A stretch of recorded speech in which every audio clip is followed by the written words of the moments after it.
What is up, guys? Welcome back to another review from Chuang Asia Season 2. This week we have episode 4, which is also the second part of the first public stage. But before we dive into the performances and also the rankings later, let's start off with the Lisa section. Yes, you heard me right, we have Lisa from Blackpink as guest mentor. I actually couldn't believe it myself, and my man KK couldn't believe it as well. I mean, he's basically speaking what we were all thinking here, right? By the way, I really love why Lucas's reaction. Everyone was like super nervous, and he comes in and is like, "Yo, what's up, Lisa?" And she liked it. I mean, look at that precious smile here. So basically, everyone prepared some sort of self-introduction or punchline for Lisa, and then Hu Tao comes in and is like, "Nah, I don't need a mic, bitch." And now look at those faces from Ninja and Y Lucas. They're like, "Dang, what's going on here?" I mean, I wish I was as smooth as Hu Tao with the ladies. But yeah, we had some really talented and funny ones, and some others that were, let's say, memorable, and some that were just quite disturbing. But overall, I really enjoyed this segment, and I mean, who doesn't want some sushi ordered by Lisa, right? With that out of the way, let's move on to the 3 battles that we had tonight. First up, we have Team Attention, which is Ninja as center, Hu Tao, Y Lucas, Mist, Byanura, and Alton Ang. So, as I mentioned last time, the editing in this season always revolves around a specific storyline, so to say, for each group. And this group is basically tagged as the international group, since we have 6 different nationalities. And Ninja struggles to be a confident leader, whether it's due to experience or communication difficulties. And then we see basically Hu Tao stepping in, sort of as a co-leader, and tries to solve these conflicts with his experience that he obviously has from previous Chuang shows. But in the end, the stage felt not that cohesive. I have to agree with the 8 here. It looked like basically 6 solo artists sharing a stage and trying to show their own strengths instead of being a team. By the way, it's quite refreshing that at least the 8 is actually trying to criticize them, while all the other mentors are just like yes-sayers, but that's just a side note here. On the other hand, I felt like the Still Monster group is quite the opposite. So we have Xiong as center, Shen, Guanming, Wuxun, Urs, and Senna. And they really impressed me with their team spirit, I have to say. I feel like Xiong is a really reliable, humble guy that basically knows everything but doesn't openly show it. Just like this senpai sort of guy. And is always in the background helping everyone. I think him together with Koshin are definitely the best and most responsible leaders of all the groups, because they make sure that every member feels taken care of, and it also shows because every member speaks very highly of them. But yeah, Shen really killed the stage. Actually, all of them. Xiong's dance break, Shen's breakout performance, and even Wuxun's high notes and his harmony parts. So even though Attention won, I think Still Monster was one of the best stages this night and deserved to win over Attention. But yeah, I mean, what do I know, right? Moving on to the second battle, we have Under the Moon Road with Shoya as center, Go-Yi, Kohi, Plangtai, Zixuan, and Wan Xin.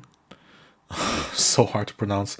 Against Team Super with Dorn as center, Tadali, Peanut, Yao Zihao, Ricky, and Jackson. I'm going to speed up a little bit since I don't want to make the recap too long. But let's talk about Super first, because I think Dorn is actually quite the opposite of what I just said about Xiong. I think that Dorn is super talented in what he does. Like, he can be a main dancer for the future group, potentially. But as he says himself, he is not a great leader, but rather a really good follower. And I think this is actually a really important quality to have, to acknowledge, because everyone knows their strengths, but knowing our weaknesses is equally important, especially if you want to join a boy group that has so many different personalities. You could see that in their group they had this 3-3 split between Thai-speaking and Chinese-speaking trainees before they sat down with Google Translate, I suppose. And as for the performance, I think it was kind of average, to be honest, especially since I'm a big fan of the original song of 17. But yeah, I think at least they gave their best. As for the other group, I think we have more of a feel-good storyline, with basically everyone working together, and of course Xuan translating into 6 different languages. I mean, as he should, as Malaysian represent. I'm just kidding, but yeah, I really liked watching Kohi teaching them about mixed voice. It was really wholesome to see. And the stage was actually really impressive. Like Shoya in this dance break just ate up that stage. And honestly, again, I would have voted for Under the Moon Road as winner over Super. But yeah, I guess at this point it's just a popularity thing with the live audience. Last but not least, we have Team True Love, which is yeah, basically an ensemble of outcasts. I mean, not literally, but figuratively, because they were the last to choose, and not even Captain Sunny likes the song. Besides Sunny, we have Kao, Lu Junxi, Ryan Winter, Tata, and Xian Nian, I guess. I mean, I actually never seen him before. Like, did he had any screen time at all? Anyways, they basically go through this underdog story from nobody being able to sing to decent singers, I would say. And I actually enjoyed that stage. I mean, maybe I'm just a sucker for these Thai love songs. So they're competing against Team Firework with Tayo as center, Kevin, Liu, Hikari, Lizi, and Shun. And their backstory is basically a sort of improvement arc for Tayo, who used to be a solo artist, and now he has to share the stage with others.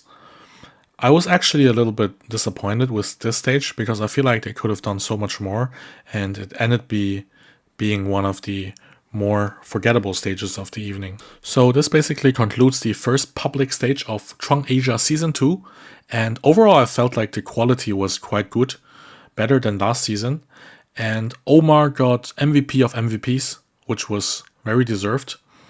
And we also have a new top 1.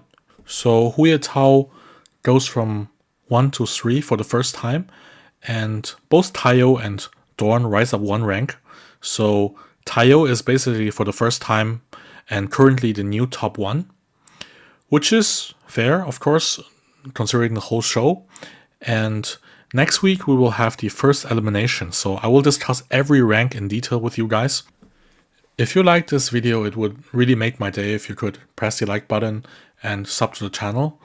And I'll see you next week. Peace.